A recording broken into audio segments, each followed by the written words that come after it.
बाबा हैं, उनके भाई ने दलित समाज की बेटी की शादी में जो कांड किया है छतरपुर में, उसको लेकर गिरफ्तार भी होते हैं, कोर्ट जाते हैं, लेकिन तुरंत जमानत मिल जाती है। इसको लेकर भीम आर्मी का क्या स्टैंड है? अगर ऐसे दलितों को मारा पीटा जाएगा, तुरंत बेल मिल जाएगी, तो दलितों को अब पीटना, भीम आर्मी के लोग जवाब देने के लिए तैयार हैं। तो 17 तारीख को आपका आंदोलन है छतरपुर में, 17 तारीख को। क्या लग रहा है बीजेपी सरकार आपके सामने झुकेगी? जिस प्रकार से मध्य प्रदेश में, भोपाल में आपने ताकत दिखाई, इससे आप देख रहे हैं आपके अपने यूट्यूब चैनल बहुजन साथी को। दरअसल आपको बता दें, आज हमारे साथ मौजूद हैं भीम आर्मी प्रमुख चंद्रशेखर आज़ाद जी। उनसे खास बातचीत करते हैं जो राजनीति है और जिस प्रकार से दलितों पर अन्य अत्याचार हुए उसके बारे में। पहले तो भाई साहब आपका स्वागत। धन्यवाद। क्या लगता है इस देश में लगातार दलितों को सताया जा रहा है, सताए हुए लोगों को और सताया जा रहा है, जो भीम आर्मी है वो क्या कुछ नया करने वाली है? देखो, ये एक फॉर्मूला है कि क्योंकि कहते हैं ना कि इतना अन्याय करो कि लोग खड़े होने की सोचें ना, मगर इसके साथ एक और चीज़ जुड़ी है कि अगर अन्याय की सीमा बढ़ जाए तो लोग स्वतः खड़े हो जाते हैं। मैं समझता हूँ कि अब वो समय आ रहा है कि लोग इस अन्याय के सामने चुप नहीं हो रहे हैं। अन्याय कुछ इसलिए भी बड़ा है कि जब अब हमारे लोग सामना कर रहे हैं। अब कोई अन्याय करता तो घर छुप के घर में नहीं बैठते, वो जाते हैं, कंप्लेन कराते हैं और फिर वो बड़े पैमाने पे कोर्ट से भी लड़ाई लड़ रहे हैं। भीम आर्मी अपना जो बेसिक काम है एजुकेशन का, और जो एट्रोसिटी है उस तरह की चीज़ें होती हैं उन पर जाकर लोगों की मदद करना, रिपोर्ट दर्ज कराना, गिरफ्तारी के लिए दबाव बनाना, जो सामाजिक इशूज हैं, जो सामाजिक कुरीतियाँ हैं, उनके खिलाफ लोग समाज को तैयार करना। अभी हमारा बड़ा काम चल रहा है कि हमारे लोग मृत्यु बोझ छोड़ें, शादियों में दहेज, अंधविश्वास, पाखंडवाद विरुद्ध जो है जो हमारा आंदोलन वो चल रहा है। तो धीरे धीरे हम लोग प्रयास में लगे हुए समाज को तैयार करने। समाज बनाना ये एक अलग तरह की प्रक्रिया है। समाज से कुछ लेना, समाज को देना, ये एक अलग तरीका है, लेकिन समाज बनाना कि भाईचारा हो, एक दूसरे की मदद के लिए हमारे हाथ का, जब भी हमारे हाथ आगे बढ़े एक दूसरे की मदद के लिए बढ़े। तो अभी हम समाज तैयार कर रहे हैं और मुझे उम्मीद है कोई भी काम दुनिया में नामुमकिन नहीं है, क्योंकि हमारे ऊपर सबसे ज़्यादा शोषण तब होता था जब बाबा साहब अम्बेडकर ने आंदोलन शुरू किया।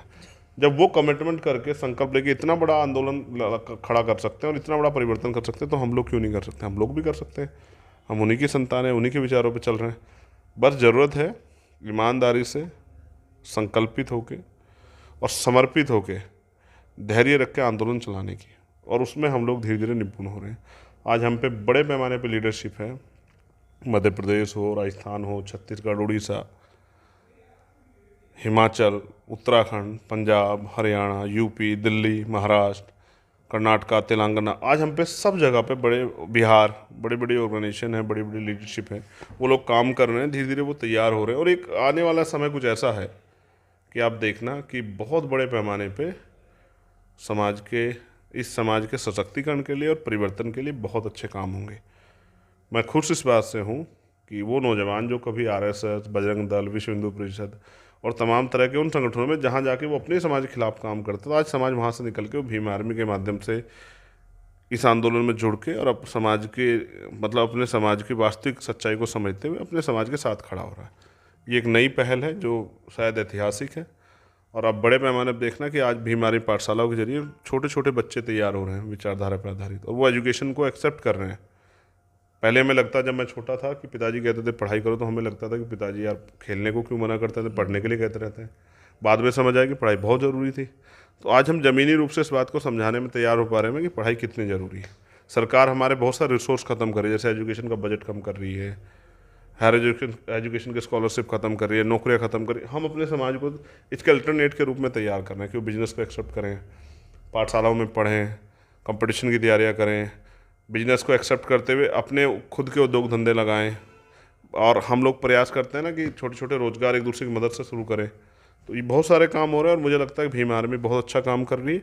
आज भीम आर्मी की वजह से हज़ारों लोगों को हर महीने न्याय मिलता है, उनकी मदद होती है, उनका विश्वास मजबूत होता है, उनकी उम्मीदें मजबूत होती है और वो अपनी लड़ाई को लड़ने के लिए खड़े रहते हैं। जिस प्रकार से मध्य प्रदेश में जो एक बाबा हैं, उनके भाई ने दलित समाज की बेटी की शादी में जो कांड किया है छतरपुर में, उसको लेकर गिरफ्तार भी होते हैं, कोर्ट जाते हैं, लेकिन तुरंत जमानत मिल जाती है। इसको लेकर भीम आर्मी का क्या स्टैंड है? अगर ऐसे दलितों को मारा पीटा जाएगा, तुरंत बेल मिल जाएगी, तो दलितों को पीटना तो ये आम बात हो भीम जाए। आर्मी का दबाव है। पहले बाबा और इतने ताकतवर लोग, जिस बाबा के आगे मुख्यमंत्री जमीन पे बैठा हो, आईजी डीआईजी एसपी डीएम जमीन में बैठा, उस बाबा की देखो, उस बाबा के भाई को भी गिरफ्तार होना पड़ा।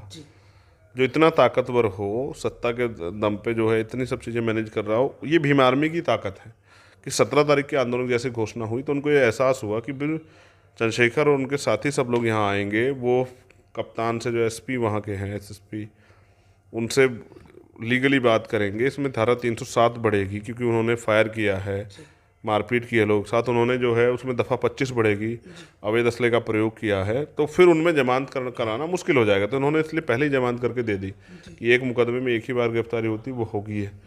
उनको पता था, इसलिए उन्होंने पूरा षड्यंत्र किया, गिरफ्तारी कराई, सरकार की मदद से सब कुछ हुआ है। और ये हमें समझते हैं कि ये इतने बड़े समाज का अपमान करने वाले को इतनी आसान से छोड़ दिया जा रहा है, तो हम समझते हैं कि ये एक खेल है। लेकिन ये इस खेल में भी हम लोग अभी जीते हैं कि जो ये समझते थे कि हमें कोई झुका नहीं सकता और हम कोई भी अपराध करेंगे, हम पे कोई कार्रवाई नहीं, उनको भी जेल जाना पड़ा, उनको वो गिरफ्तार भी और कोर्ट में पेश भी होना पड़ा। लेकिन 17 तारीख में हम लोग छतरपुर जा रहे हैं ये बताने के लिए कि भविष्य में जो घटना आज होगी वो तो समझ आ गई है, लेकिन भविष्य में अगर दोबारा कोई इस तरह की मूर्खता करेगा, अज्ञानता करेगा किसी भी गलतफहमी में, तो उसके अंजाम बहुत अच्छे नहीं होने वाले। अब समाज अपमान सह होने को तैयार नहीं। जिस तरह से उसने हमारी बहनों का, माँओं का, बुजुर्गों का, भाइयों का अपमान किया है, और उन्होंने वो जो उनको एक घमंड है कि वहाँ उनके क्षेत्र में हमारे लोग नहीं जा सकते, अपनी बात नहीं रख सकते, वो चकनाचूर होगा 17 में।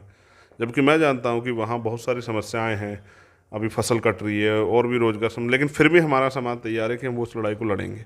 तो मुझे उम्मीद है कि समाज बल से आएगा, और मैं समझता हूँ भविष्य में कोई ऐसी गलती मध्य प्रदेश में ना करे, कर दे तो कहीं भी ना, लेकिन मध्य प्रदेश में ना करे, क्योंकि अब भीम आर्मी के लोग जवाब देने के लिए तैयार हैं। तो 17 तारीख को आपका आंदोलन है छतरपुर में, 17 तारीख को। क्या लग रहा है बीजेपी सरकार आपके सामने झुकेगी? जिस प्रकार से मध्य प्रदेश में, भोपाल में आपने ताकत दिखाई, इससे कहीं ना कहीं मध्य प्रदेश की सरकार पर तो फर्क पड़ा। देखो, झुक तो सरकार पहले ही गई, तभी तो बाबा के, उस बाबा जिसके आगे मुख्यमंत्री झुक रहे थे, उस बाबा के भाई को उन्होंने गिरफ्तार कराया। वो अलग बात है कि उन्होंने उसको जेल नहीं भेजा, लेकिन झुकी तो सरकार पहले ही है। अभी तो हम लोग गए भी नहीं है, घोषणा से झुकी है। बेसिकली मैं इसलिए जा रहा हूँ कि समाज अपने अंदर बल पैदा करे और इन अपराधियों के सामने मत झुके, और वो समझे कि उनकी अपनी ताकत को समझे और आगे की लड़ाई लड़ने के लिए तैयार हो, और वो किसी के भरोसे ना रहे, वो अपनी लड़ाई खुद लड़े, वो अपने